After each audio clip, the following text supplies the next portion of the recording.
எல்லாருக்கும் வணக்கம். இப்போ நம்ம என்ன செய்ய போகிறோன்னா, கொத்தமல்லியும் கருவேப்பிலையும் வச்சு சிம்பிளாக ஒரு சட்னி செய்ய போகிறோம் தோசை இட்லி சாப்பிட்றதுக்கு. அது எப்படி செய்யுதுன்னு பார்க்கலாம் வாங்க.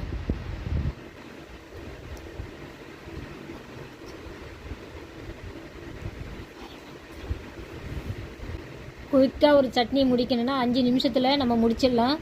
நான் கொத்தமல்லியும் கருவேப்பிலையும் வதக்கலை, எல்லாமே பச்சையாகவே போட்டு அரைக்க போகிறேன். 4 பச்சை மிளகா, ஒரு நெல்லிக்காய் சைஸில் புளி, ஒரு 3 ஸ்பூனு உளுத்தம்பருப்பு வறுத்து வச்சுருக்கேன், அதையும் அதில் சேர்த்துடலாம். ஒரு துண்டு இஞ்சி கட் பண்ணி வச்சுருக்கேன், 10 பூண்டு, தேவையான அளவுக்கு உப்பு, அரை ஸ்பூனு பெருங்காயப்பொடி எல்லாத்தையுமே போட்டு நம்ம மிக்சியில் இப்போ அரைக்க போகிறோம். அரைச்சாச்சு. இது மசிஞ்சிருக்கா நல்லா பார்க்கலாம். நல்லா மசிஞ்சிடுச்சு. இது ஏன் நான் வதக்கலை எண்ணெயில் முதல்ல அப்படின்னா, இப்போ நம்ம தாளிக்கு சொல்ல அது பேலன்ஸ் பண்ணிடும், அதனால் நான் வதக்கலை. இப்போ கடாயை வச்சு எண்ணெய் சேர்த்துடலாம். ஒரு 5 ஸ்பூனு எண்ணெய், அரை ஸ்பூனு கடுகு, 1 ஸ்பூனு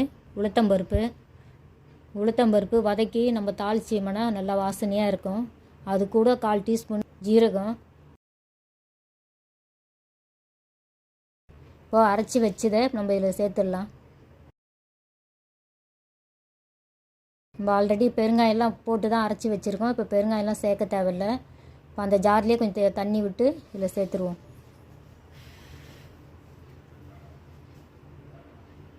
நல்லா கலரி விட்டு அந்த இஞ்சி பூண்டு புளி எல்லாம் பச்சையாக போட்டோம்ல, இப்போ நம்ம எண்ணெயிலே வதக்கினோம்னா அது நல்லா அதில் வெந்துடும். இப்போ அந்த ஜாரில் கொஞ்சம் தண்ணி விட்டு நம்ம ஊற்றிக்கலாம். உப்பு கம்மியாக இருக்குது, இப்போ அரை ஸ்பூனு உப்பு போட்டிருக்கேன்.